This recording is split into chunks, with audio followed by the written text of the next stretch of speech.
স্বাস্থ্যমন্ত্রী বলেছেন যে মানুষ ডাক্তারের পেছনে ঘুরবে না, ডাক্তার মানুষের পেছনে ঘুরবে।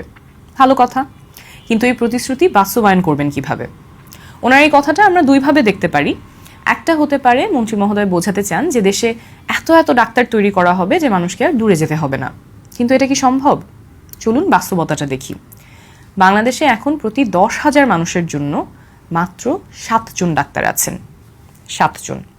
এটা প্রয়োজনের তুলনায় অনেক অনেক কম। এই ঘাটতি পূরণ করতে হলে তাহলে আজকে থেকে মেডিকেল কলেজগুলোতে প্রচুর শিক্ষার্থী ভর্তি করাতে হবে। কিন্তু এখানেই আসল সমস্যা। একজন শিক্ষার্থী যদি আজকেও মেডিকেল কলেজে ভর্তি হন, তাকে 5 বছর ধরে এমবিবিএস পড়তে হবে, তারপর 1 বছর ইন্টার্নশিপ করতে হবে, অর্থাৎ কমপক্ষে 6 থেকে 6.5 বছর এমবিবিএস করতেই চলে যাবে। আর যদি বিশেষজ্ঞ ডাক্তার হতে হয় তাহলে এর উপরে আরও 5 থেকে 8 বছর সময়। কিন্তু মন্ত্রী মহোদয়ের হাতে সময় আছে মাত্র 5 বছর। তার মানে আজকেও যদি কোনো শিক্ষার্থী মেডিকেল কলেজে ভর্তি হয়, এই সরকারের মেয়াদে ডাক্তার হয়ে একজন রোগীও তিনি দেখতে পারবেন না। সুতরাং ডাক্তারের সংখ্যা বাড়িয়ে এই মেয়াদে ফল পাওয়া সম্ভব না। এটা 10 থেকে 15 বছরের পরিকল্পনা হতে হবে। সেরকম কোনো দীর্ঘমেয়াদী পরিকল্পনার কথাই কি মন্ত্রী মহোদয় বলেছেন? যদি বলে থাকেন তাহলে সেটা স্পষ্ট করে জানান এবং সেই অনুযায়ী আমাদেরকে প্রতিশ্রুতি দিন।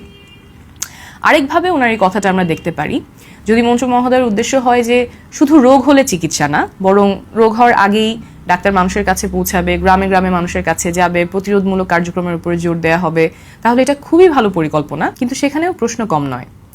আমাদের দেশে 68% মানুষ গ্রামে থাকেন, অথচ প্রায় 75% ডাক্তার থাকেন শহরে। যুগের পর যুগ ধরে এই অবস্থায় চলে আসছে। কেন? একজন ডাক্তার ঢাকায় বসে প্রাইভেট প্র্যাকটিস করলে মাসে যা আয় করেন, উপজেলা স্বাস্থ্য কমপ্লেক্সে সরকারি চাকরি করলে তার থেকে অনেক কম উপার্জন করেন। গ্রামে সন্তানের জন্য ভালো স্কুল নাই, পেশাগত উন্নতির সুযোগ কম, দক্ষতা বাড়ানোর সুযোগ কম, নিরাপত্তারও অনেক ঝুঁকি আছে। এগুলো সহ আরও অনেক কারণে অনেক উপজেলা স্বাস্থ্য কমপ্লেক্সে পদ অনুমোদিত থাকলেও সেই পদে ডাক্তার নাই। তাহলে মন্ত্রী মহোদয় যদি সত্যিই ডাক্তারকে মানুষের দোরগোড়ায় নিয়ে যেতে চান, শুধু নির্দেশ দিলে হবে না। ডাক্তারের জন্য গ্রামে থাকাটাকে আকর্ষণীয় করে তুলতে হবে। মানসম্পন্ন সরকারি বাসস্থান দিতে হবে, গ্রামে কাজ করলে পদোন্নতিতে সেটা বিবেচনায় নিতে হবে, নিরাপত্তা নিশ্চিত করতে হবে, প্রয়োজনে বিশেষ গ্রামীণ ভাতা দিতে হবে। আর শুধু ডাক্তার না, nurse, midwife, paramedic, technologist, pharmacist, community স্বাস্থ্যকর্মী সবার জন্য ব্যবস্থা নিশ্চিত করতে হবে। এসব বাস্তবায়নের পথরেখা কি? সুনির্দিষ্ট পরিকল্পনা আছে? কতদিন সময় লাগবে? আরেকটা প্রশ্ন, মন্ত্রী মহোদয় তার নিজের নির্বাচনী এলাকায় একটা মেডিকেল কলেজ হাসপাতাল এবং 2টা আইসিইউ স্থাপনের ইচ্ছার কথা জানিয়েছেন। দেশের প্রত্যেকটা কোনায় মানুষের সুচিকিৎসা পাওয়ার অধিকার নিশ্চিত হোক, এটা আমরা সবাই চাই। কিন্তু একজন মন্ত্রী যখন নিজের এলাকার কথা আলাদা করে বলেন, তখন স্বাভাবিকভাবেই প্রশ্ন জাগে, এটা কি স্বাস্থ্যসেবার ঘাটতি মেটানোর জন্য তথ্যভিত্তিক সিদ্ধান্ত, নাকি রাজনৈতিক বিবেচনা? দেশে এমন অনেক জেলা উপজেলা আছে যেখানে বিশেষজ্ঞ চিকিৎসার সুযোগ নাই, আইসিইউ তো দূরের কথা। জাতীয় অগ্রাধিকারের তালিকায় ওনার নির্বাচনী এলাকায় কি সবার আগে ছিল? আরেকটা কথা, আমরা ডাক্তার তৈরি করছি কিন্তু সেই ডাক্তাররা থাকছেন না। প্রতি বছর বহু মেধাবী চিকিৎসক বিদেশে পাড়ি জমাচ্ছেন ভালো কর্মপরিবেশ, দক্ষতা বাড়ানোর সুযোগ, মানসম্মত বেতন এবং নিরাপত্তার জন্য।